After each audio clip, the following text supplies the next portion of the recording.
How to avoid tons of problems in life. Go to bed on time. So I love these. I want to find single behaviors that have many positive outcomes. So if you think about leverage as what you get for the effort you put in, if you have lots of leverage, then it means you can do one thing and get many big outcomes, right? Or one very big outcome. That's high leverage. If you put a lot of work in and get a very little bit out of it, you have low leverage. And so the highest form of leverage I think of are, what's one behavior or one skill that I can learn that then has many, many downstream impacts.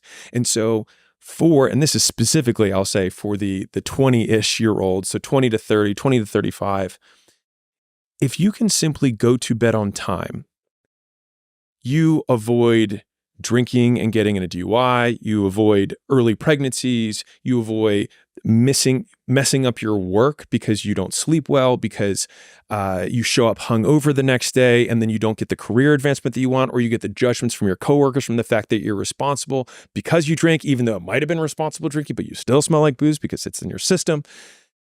If you go to bed on time, it's less likely that you'll get mugged. It's less likely you'll be in a car accident. Like there's all of these downstream impacts from one single behavior. And you also have better quality sleep in general if you go to sleep at the same time every day over and over again. So that means that you have life extension things that happen. You look younger. And so now 5 years, 10 years later, people are like, wow, you look so good for your age. There's all of these things from one central behavior, which is just fucking go to bed on time. And so if you want the action for this, you set your alarm for when you go to bed, not for when you wake up. If you set your alarm for when you go to bed, you will always be able to wake up naturally at whatever time you wake up. And it's very difficult to oversleep when you go to bed at 9 because you can get 8 hours of sleep and still be up by 5. What are some of the other behaviors that fit in that category, do you think? Oh, the mega bang behaviors. Mm-hmm. I'll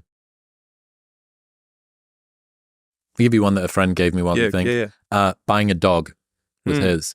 So externalizing your sense of self, having something which gives you unconditional love.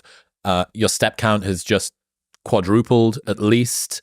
There is a sort of degree of responsibility. It's sort of early onset furry child rearing that makes you a better parent in future, just downstream from this one decision. An essentially infinite number of good things happen.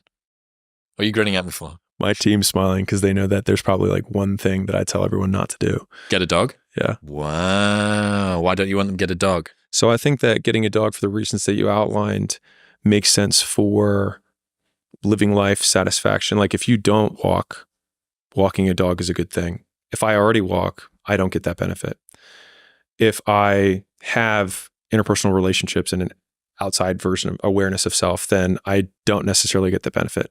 But there are significant costs to having a dog, which for me, from a making money perspective, because that is the game that I like to play, it costs a lot. Dogs cost a tremendous amount.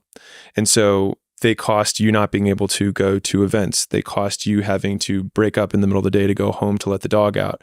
They cost actual money.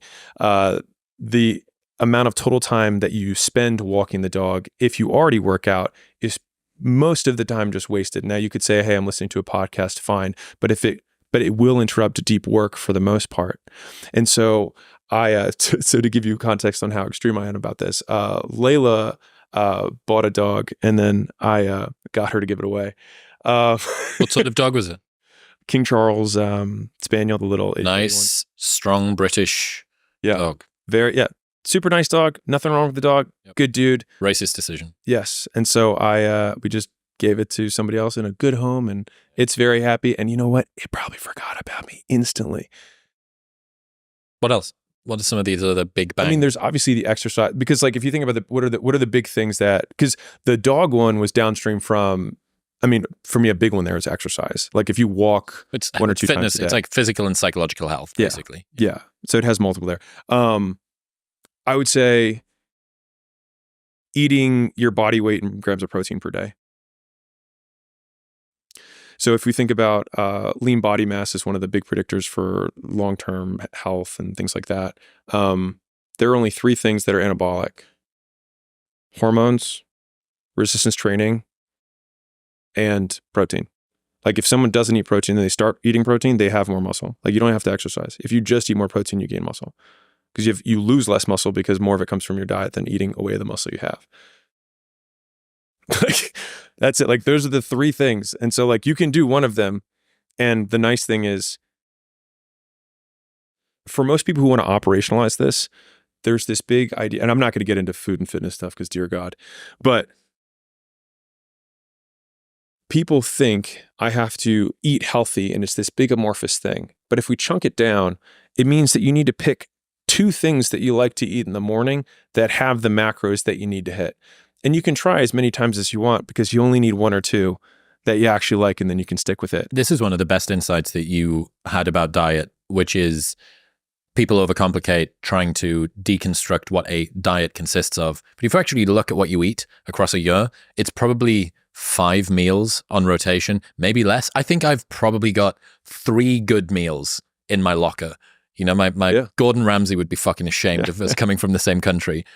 So, okay, we'll just optimize those 3 meals or those 5 meals. And that's it. And the thing is that a lot of personal development things, business things are a lot like that, where they feel like an elephant when you are trying to break down this mat. Like I have to learn nutrition. There's 5 meals, 10 meals max that you eat 90% of the time. You just need to shift the dynamic of those meals. Even the restaurants that you go to, even the way that you order your food in the restaurants. That's it. And so that would be one that I would say is a super high leverage. One thing you can do is just change the 3 to 5 meals that you eat most commonly to be the ones that are more aligned with what you want. And go to bed on time. I mean, shoot, if you go to bed on time and you do that, King of the world. King of the world. Yeah.